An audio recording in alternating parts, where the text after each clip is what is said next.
টানা বৃষ্টিতে জলাবদ্ধতায় নাকাল রাজধানীবাসী। পরিস্থিতি জানাতে আরামবাগ এলাকা থেকে যুক্ত হচ্ছেন আমাদের সহকর্মী ফজলে আদিত্য। আমরা যুক্ত হচ্ছি তার সাথে।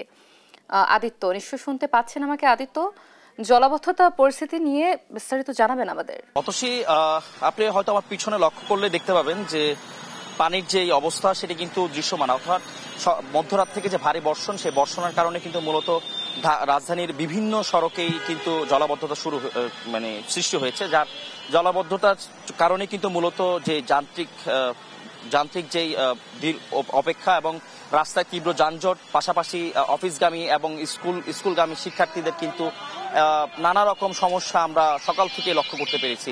আপনি আমার পিছনে একটু লক্ষ্য করলে দেখতে পাবেন যে প্রত্যেকটি মোড়ে মোড়ে কিন্তু এভাবেই ঘন্টার পর ঘন্টা আটকে আছে কিন্তু এখানকার জীবনযাত্রা, এবং যারা যে গন্তব্যে যেতে চাচ্ছেন তারা কিন্তু সঠিক সময় সেই গন্তব্যে পৌঁছতে পারছেন না, এবং যার কারণে সৃষ্টি হচ্ছে নানা ভোগান্তির।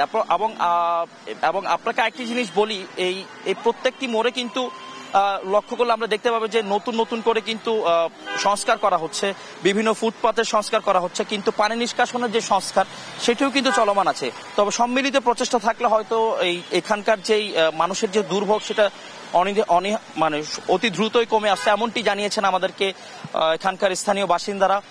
তাদের দাবি যে সম্মিলিত প্রচেষ্টা না থাকার কারণে মূলত এই ধরনের জনভোগান্তির সম্মুখীন হচ্ছেন এখানকার জনগণ।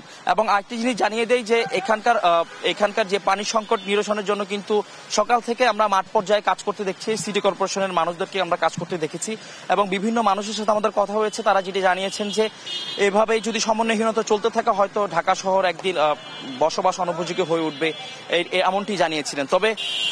তবে আরেকটি জিনিস, এখন পর্যন্ত ঢাকার বিভিন্ন সড়কে পানি উঠেছে, এবং যার কারণে ভোগান্তিতে পড়ছে জনসাধারণ। এই ছিল আমার কাছে রাজধানীর আরামবাগ থেকে জলাবদ্ধতার সর্বশেষ তথ্য।